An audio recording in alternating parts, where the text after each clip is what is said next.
In this video series, I'm talking about influencers, the men and women that God has used to influence me in my faith journey.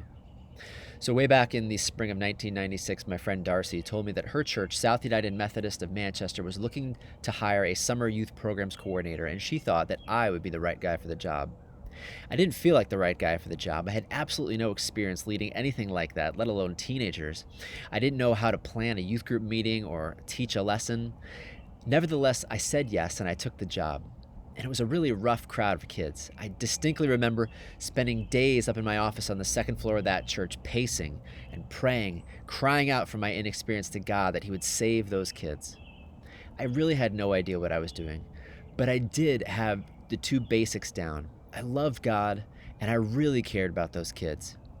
And over the course of the summer, I learned that I really did love youth ministry. There were two kids in particular that stood out to me from that group. Two middle school students named Megan and Carl, who I became close with.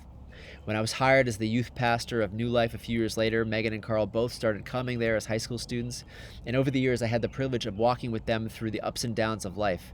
Romantic relationships, learning to drive, high school graduations, weddings, holidays. It was a real privilege walking with Megan and Carl through their lives. But the truth is that Megan and Carl just represent everyone who's come after them, all the people that God has given me the privilege of pastoring. In the early days, it was boys and girls like Gordon, Jeff, Laura, Tanya, Jenna, Mike, Peter, Nikki, Tori, Dave, Heather. The list goes on. And now it's a number of adults and families that God has brought into my life. It's their influence in my life that has kept the fire burning for the Lord. You see, we're not meant to just sit on the sidelines and have our own private relationship with God. We're meant to take the gifts and talents that God has given us and use them in service to others. In 1 Peter chapter 4, verse 10, Peter writes that each one of us should use the gifts that God has given us to serve others, faithfully administering God's grace in its various forms.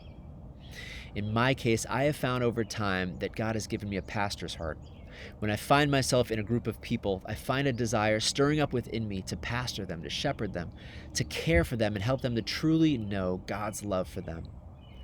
And my relationship with God is enhanced as I take on the responsibility of pastoring others, because I can't give to others what I don't have myself. If I'm not growing in my relationship with God, then I have nothing of eternal significance to pass on to anyone else. In the end, I'm grateful for Megan and for Carl and for all the people that they represent, young and old, those whom God has saw fit to bring into my life to influence my faith, that I might have the privilege of sharing God's great love with them and helping pastor them to become the men and women that God has created them to be.